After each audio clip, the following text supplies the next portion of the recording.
ஆண்டவர் இயேசு கிறிஸ்துவில் என் பிரியமான சகோதர சகோதரிகளே, தவக்காலம் தொடங்கிவிட்டது. முதல் ஞாயிற்றுக்கிழமை. ஒவ்வொரு ஆண்டும் இந்த தவக்காலத்தின் முதல் ஞாயிற்றுக்கிழமை ஆண்டவர் இயேசு சோதிக்கப்பட்ட பகுதி நற்செய்தியிலிருந்து நமக்கு வாசிக்கப்படுகிறது. இந்த ஆண்டு மார்க்கு நற்செய்தியிலிருந்து, அடுத்த ஆண்டு லூக்கா நற்செய்தியிலிருந்து. மத்தேயுவும் மார்க்குவும் இதை விவரமாக எழுதியிருக்கிறார்கள். சாத்தான் கல்லை கொண்டு வந்து ஆண்டவரிடம் கொடுத்து அப்பமாக மாற்றச் சொன்னது, மேலிருந்து கீழே குதிக்க சொன்னது, ஆண்டவரையே தன்னை வணங்க சொன்னது, இதையெல்லாம் ஆண்டவர் எப்படி முறியடித்தார் என்று எழுதப்பட்டிருக்கிறது. ஆனால் இந்த ஆண்டு நாம் வாசிக்க கேட்கிற மார்க்கு நற்செய்தியிலிருந்து நாம் மிக சுருக்கமாக ஆண்டவருடைய சோதனையை பற்றி கேள்விப்படுகிறோம். மார்க்கு முக்கியமாக ஆண்டவர் வனாந்தரத்தில் இருந்தார் என்ற செய்தியை நமக்கு மிக அழகாக சொல்லியிருக்கிறார். ஸ்நாபக அருளப்பரிடம் திருமுழுக்கு பெற்றார். இவர்தான் தன்னுடைய மகனின் தந்தையாகிய கடவுள் அறிக்கையிட்டார். உடனே ஆண்டவர் தன்னுடைய போதனையை தொடங்கவில்லை. இன்றைய நற்செய்தி பகுதியில் நாம் வாசிக்கிறோம், தூய ஆவியால் இயேசு பாலை நிலத்திற்கு அனுப்பி வைக்கப்பட்டார். இப்படித்தான் இன்றைய மார்க்கு நற்செய்தியின் பகுதி நமக்கு தொடங்குகிறது. He was led by the Holy Spirit into the desert. இந்த தவக்காலத்தில் நம்ம எல்லாரும் பாலை நிலத்துக்கு போக வேண்டும். பாலை நிலத்துக்கு போவது என்றால் என்ன அர்த்தம்? இரைச்சல் நிறைந்த இந்த உலகத்தில் மௌனத்தை, அமைதியை நாம் தேட வேண்டும். அப்போதுதான் உண்மையான நிம்மதி கிடைக்கும். பாலை நிலத்திற்கு போவதற்கு என்ன அர்த்தம்? இறைவனை தேடுவது, இறைவனோடு உரையாடுவது, இறைவனுடைய வார்த்தையை கேட்பது. My dear brothers and sisters, you have to go to the desert. இந்த பிஸியாக இருக்கிறோம் அப்படின்னு சொல்லிக்கிட்டு ஜெபிக்க மறந்து விடாதீர்கள். இறை வார்த்தையை கேட்க மறந்து விடாதீர்கள். ஆண்டவரே பாலை நிலத்திற்கு போனார் என்று சொல்லப்பட்டிருக்கிறது. அடுத்த வரி, அங்கே 40 நாட்கள் அவர் அங்கே இருந்தார். சாத்தானால் சோதிக்கப்பட்டார். 40 நாட்கள் ஆண்டவர் உண்ணவில்லை. அவருடைய உணவு யோவான் 4ஆம் அதிகாரத்தில் வாசிக்கிறோமே, My food is to do the will of my Father. மற்ற 2 நற்செய்தியில் நாம் வாசிக்கிறோமே, மனிதன் உயிர் வாழ்வது அப்பத்தினால் அல்ல, கடவுளுடைய வாயினின்று வருகின்ற ஒவ்வொரு வார்த்தையினாலும் உயிர் வாழ்கிறான். ஆண்டவருடைய வார்த்தை தான் உணவு. ஒரு நாளைக்கு 3 தடவை சாப்பிட்றோம், 4 தடவை சாப்பிட்றோம். எத்தனை தடவை ஆண்டவருடைய வார்த்தையை கேட்கிறோம், வாசிக்கிறோம், தியானிக்கிறோம்? உடல் உயிர் முக்கியம் அல்ல, நம்முடைய ஆன்மா முக்கியம். அதற்கு ஆண்டவருடைய வார்த்தை தேவைப்படுகிறது. சில வீடுகளில் எப்போது பார்த்தாலும் பொழுதுபோக்கு, நாள் முழுவதும் டிவி. நல்ல ப்ரோக்ராம் மட்டுமில்லை, அவற்றையெல்லாம் சற்று ஒதுக்கி வைத்துவிட்டு ஆண்டவருடைய வார்த்தையை கேட்க நேரம் ஒதுக்க வேண்டும். ஆண்டவர் இயேசுவை போல பாருங்கள், சோதனையை ஆண்டவர் எப்படி எதிர்கொண்டார்? மற்ற அதிகாரத்திலே சொல்லப்பட்டிருக்கிறது, தந்தையினுடைய வல்லமையால், ஆண்டவருடைய வார்த்தையால், ஜெபத்தால். ஐயோ சாமி, ஒரே சோதனையாக வருது, கோபம் வருது, சண்டையாக இருக்குது, எங்கள் வீட்டில் நிம்மதியே இல்லை சாமி, படிக்கவே முடியல. ஆண்டவர் சொல்லுகின்ற பற்றி இதையெல்லாம் நீ தாண்டி போக வேண்டுமா? ஜெபி, ஆண்டவருடைய வார்த்தையை கேள். நீ எதை கேட்கிறாயோ அப்படியே உருவாக்குறாய். What you see, what you hear is what you become. கட்டடிப்போம் காலேஜுக்குன்னு பாட்டு கேட்டீங்கன்னா கட்டு அடிக்காத கூட அடிக்க ஆரம்பிக்கிறான். கண்ட பாட்டெல்லாம் கேட்காதீங்க தயவு செய்து. உங்கள் மொபைலில் அசிங்கமான பாடல்களால் நிரப்பி வைக்காதீர்கள்.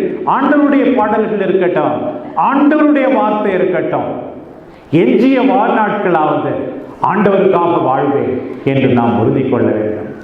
பிறகு நம்ம இந்த குறுகிய பகுதியில் நாம் வாசிக்கிறோம், அவர் காட்டு விலங்குகளிடையே இருந்தார். He was among wild beasts. அந்த பாலைவனத்தில் காட்டு விலங்குகள், கொடூரமான விலங்குகள், தாக்கக்கூடிய விலங்குகள், பாம்புகள் இருந்திருக்கும், கரடிகள் இருந்திருக்கும், எத்தனையோ விலங்குகள் இருந்திருக்கும். ஆண்டவர் இருந்தார். ஆனால் ஆண்டவரை எதுவுமே செய்ய முடியாது. தந்தை கடவுள் அவரோடு இருக்கிறார். காட்டு விலங்குகள் ஒன்று எதுவும் செய்ய முடியாது. சாமி பயமா இருக்கு எங்க தெருவில் இருக்கிறதுக்கு, என்ன நடக்குமோன்னு தெரியல, வெளியே வரவே பயமா இருக்கு. நம்ம வாசிக்கிறோம், வான தூதர் அவருக்கு பணிவிடை செய்தார். காட்டு விலங்குகளிடையே இருந்தாலும் உனக்கு வான தூதர் பணிவிடை செய்வார். ஆண்டவருடைய பிரசன்னத்தை தேடு. அவருடைய சமரசுகள் உன்னுடைய கால் இடற விட மாட்டார்கள். இடறி விழுந்தாலும் தூக்கி பிடிப்பார்கள். இதுதான் ஆண்டவருடைய வல்லமை. பாருங்கள், ஆண்டவருடைய வாழ்க்கையில பாடுகளினுடைய வாசிக்கிறோம். லூக்கா நற்செய்தியில, தந்தையே கூடுமானால் இந்த துன்ப கலம் என்னை விட்டு அகலட்டும், ஆயினும் என்னுடைய விருப்பம் அன்று உம்முடைய விருப்பமுடையே ஆகட்டும் என்று கண்ணீர் விட்டு கதறி 3 முறை ஜெபித்தார். ரத்த வியர்வை வியர்த்தார். அந்த நேரத்தில் கூட என்ன சொல்லியிருக்கு லூக்கா நற்செய்தியில, தந்தையாகிய கடவுள் சமரசுகளை அனுப்பி அவரை தேற்றினாராம். இல்லை, நீ சிலுவை பாடுகளை ஏற்றுதான் என்னுடைய மக்களுக்கு, என்னுடைய அன்பு மக்களுக்கு மீட்பு கொடுக்க வேண்டும் என்று அங்கேயும் வானத் தூதர்கள் வருகிறார்கள். இதுதான் இன்றைக்கு ஆண்டவர் தம்முடைய வாழ்க்கை மூலமாக நமக்கு சொல்லுகிற பாடம். நின்று நிதானி, தனியே இரு, ஜெபி, என்னுடைய வார்த்தைகளை கேள். தீமைகளின் இடையே நீ இருந்தால் கூட என்னுடைய தூதர்கள் உன்னை காப்பாற்றுவார்கள். இதுதான் ஆண்டவர் இதை கொடுக்கிற முதல் செய்தி. இதை செய்ய மாட்டோமா? செய்தால் உண்மையாகவே நமக்கு மீட்பு உண்டு, சமாதானம் உண்டு, நிம்மதி உண்டு, சந்தோஷம் உண்டு. மறக்கவே மறக்காதீர்கள் பிரியமானவர்கள்.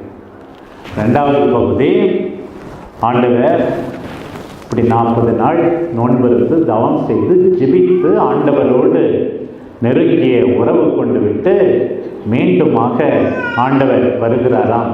பாருங்கள், வந்து ஆண்டவர் என்ன வார்த்தைகளை பேசுகிறார் என்று கேளுங்கள்.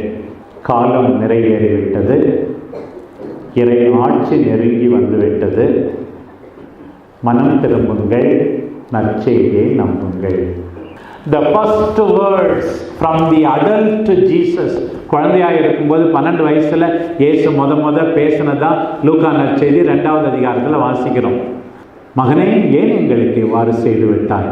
நானும் உன் தந்தையும் உன்னை ஏக்கத்தோடு தேடினோமே அப்படின்னு நம்ம மாதா சொன்ன உடனே, அம்மா ஏன் என்னை தேடினீர்கள்?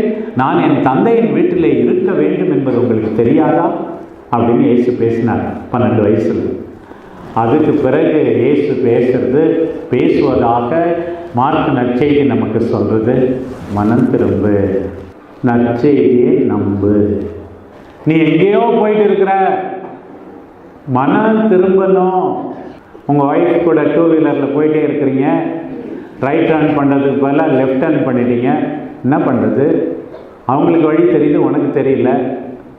திரும்பி போயிட்டே இருக்கலாமா? ரைட் டர்னில் போய் யூ டர்ன் பண்ணிட்டு வந்து தானே ஆகணும். எங்கேயோ போயிட்டு இருக்கிற, எல்லாத்தையும் சண்டை போட்டுக்கிட்டே இருக்கிற. நீ இப்போ எக்ஸாம் டைம் வந்துடுச்சு, இன்னும் டிவி பார்த்துட்டு இருக்க, விளையாடிட்டு இருக்கிற.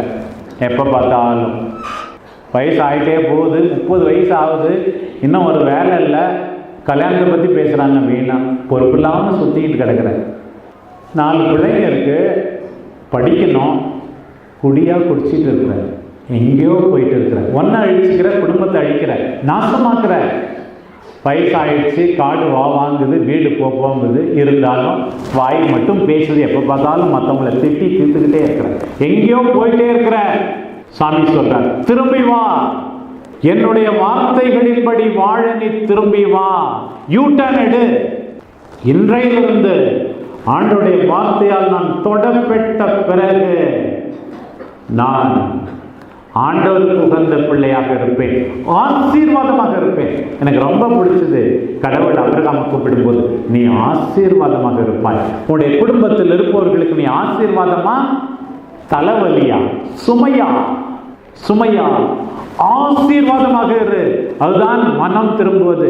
பழைய காலத்தில் ஒன்று மட்டும் இருந்தது. விபூதி பலனுக்கு விபூதி வைக்கும்போது சாமியார் சொல்றது, மனிதா நீ மண்ணாய் இருக்கிறாய், மீண்டும் மண்ணுக்கே திரும்புவாய். இப்போ இன்னொரு பாடமும் கொடுக்கப்பட்டிருக்குது. மனம் திரும்புங்கள், நற்செய்தியை நம்புங்கள். அதையும் சொல்லலாம், மனம் திரும்புங்கள், நற்செய்தியை நம்புங்கள். நற்செய்தியை நம்பு. மார்க்கு நற்செய்தி பிரகாரம் நற்செய்தினா என்ன? இயேசுதான் நற்செய்தி. பிரியமானவர்கள், நம்ம எல்லாரும் மனம் திரும்பணும். நல்லா இருக்கும். எவ்வளவு நாள் ஆண்டவர் தன்னுடைய இரக்கத்தில் கொடுத்திருக்காரோ தெரியாது. நல்லா இரு, யாரையும் திட்டாத, சண்டை போட்டுக்கிட்டவங்களோடு சமாதானமாக சீக்கிரம். ஆண்டவர் கேட்பது மனம் திரும்பு. ஆண்டவர் கெஞ்சி கேட்பது. இந்த காலத்தில் நான்வெஜ் சாப்பிட மாட்டோம், அது மட்டும் பெருசு இல்லை, நல்லது தான் ஒரு விதத்தில். சில நிறைய பேர் நம்ம தமிழ் குடும்பங்களில் சொல்கிறாங்க, இந்த தவ காலத்தில் எங்கள் மாமியார் கூட சண்டை போட்டுருக்கேன், சமாதானம் ஆவன்னு சொன்னீங்கன்னா அது பெருசு. அதற்கு இட்டு செல்லத்தான் இந்த ஒருத்தல், இந்த தவம். இதை மறந்து விடாத. அநியாயம் பண்ணிட்டாங்க சாமி, எனக்கு புரியுது. கடவுளே, அவர்கள் தெரியாமல் செய்து விட்டார்கள், மன்னியும் என்று ஆண்டவரோடு இணைவது, அவருடைய பாடுகளோடு சேர்ந்து அநியாயமாக துன்புறுவது, இதுதான் கிறிஸ்தவ தவம். சேரிட்டி, மற்றவர்களுக்கு உதவி செய்வது, இதுதான் கிறிஸ்தவ தவம். இதை மறந்துவிடவே கூடாது. மனம் திரும்பு, நற்செய்தியை நம்பு. இந்த முதல் வாசகத்தில் நம் நோவாவை பற்றி கேள்விப்படுகிறோம். கடவுள் செய்த உடன்படிக்கை. தொடக்க நூல் ஜெனசிஸ் 6ஆம் அதிகாரத்தில் வாசிக்கிறோம். பாவம் பெருகியதை பார்த்து கடவுள் ரொம்ப வருத்தப்பட்டார். ஐயோ, ஏன் தான் இந்த மனுஷனை படைச்சனோ, தப்பு பண்ணிட்டனோ அப்படின்னு கடவுள் வேதனைப்பட்டார். நான் அடிக்கடி சொல்வதுண்டு, ஒரு சிலுவை பாதை சிந்தனையை கூட சொல்லியிருந்தேன். எங்கள் பெற்றோர், ஆசிரியர்கள், வாழ்க்கை துணைவர்கள், எங்கள் வளர்ச்சிக்கு காரணமானவர்கள், இவர்களெல்லாம் எங்கள் மீது வைத்த நம்பிக்கை வீணாகுமாறு நடந்திருக்கிறோம். ஆண்டவரே, எங்களை மன்னியும் சொன்னோம். சில பேர் ஏன்னா இந்த குழந்தைய பெத்தனோ தெரியலையே, தென்னையை பெத்தா இளநீர், பிள்ளையை பெத்தா கண்ணீர் என்ற மாதிரி எவ்வளோ பேர் பெற்றோர்களை கண்ணீர் வடிக்கின்ற விதத்திலே வாழ்ந்து கொண்டிருக்கிறோம். கடவுள் கண்ணீர் வடிக்கின்ற விதத்திலே வாழ்ந்து கொண்டிருக்கிறோம். இவ்வளவு போதனை, இறை வாக்கு மற்ற மக்களுக்கு கிடைக்கிறதா என்றால் இல்லை. இவ்வளவு கேட்டுவிட்டு எடுத்துக்காட்டாக மற்ற மதத்தாரும் நாம் வாழவில்லை என்றால் கடவுள் உண்மையாகவே வேதனைப்படுவார். பிரியமானவர்கள், அப்போதான் வெள்ளப்பெருக்கு அழிவு வந்தது. அது பிறகு கடவுளே, நோவா என்று ஒருவர் நியாயமாக இருந்தார், ஆண்டவருடைய வார்த்தையை கேட்டார். அவர் அந்த பெட்டகத்தை கட்டும்போது, என்னப்பா கடலே இல்லை, நீங்க போய் பெட்டகம் கட்டுறியான்னு கேலி பண்ணியிருப்பான். ஆண்டவருக்கு கீழ்ப்படிந்தார், அவருக்கு பிரியமானவர்களையும் காப்பாற்றினார். கடைசியா சொல்றார், ஐயோ உலகத்தை அழித்தேனே, உன்னை காப்பாற்றியிருக்கிறேன், இனிமேல் அழிக்க மாட்டேன், என் இரக்கம் பொங்கி எழுந்து துடிக்கிறது என்று ஓசை ஆகமத்திலே வாசிக்கிறோமே. நமது கோபத்தின் ஆத்திரத்தை இனி நிறைவேற்ற மாட்டோம் என்கிறாரே கடவுள். இந்த வானவில்லை பார். வானவில்லை பார்க்கும்போது அந்த காலத்தில் இருக்கவங்களுக்கு அது வில் மாதிரி, அம்பு எய்வதற்கு பயன்படுகிற கருவி மாதிரி இருந்தது. நமக்கு இப்போ கலர் தெரிகிறது. சூரியன் மேகத்தை ஊடுருவும் போது பல வண்ணமாக இருக்கிறதே, அப்படி இருக்கிறது என்னுடைய இதயம் உனக்காக. உன்னை நான் ஒன்று சேர்க்க போகிறேன். அதை பார்க்கும் போதெல்லாம் என்னுடைய இரக்கத்தை நினைவு கூறு. மனம் மாறு, என்னுடைய அன்பை உய்த்துணரு. எல்லா மக்களும் ஒன்று சேர வேண்டும் என்று நான் ஆசிக்கிறேன். கிறிஸ்துவில் தான் நமக்கு வாழ்வு. நோவாவை போல ஆண்டவருடைய வார்த்தையை கேட்பது, தியானிப்பது, கீழ்ப்படிவது, நல்ல வாழ்க்கை வாழ்வது. இந்த 2வது வாசகத்தில் கேட்டது போல எல்லா மக்களுக்கும் மீட்பு உண்டு.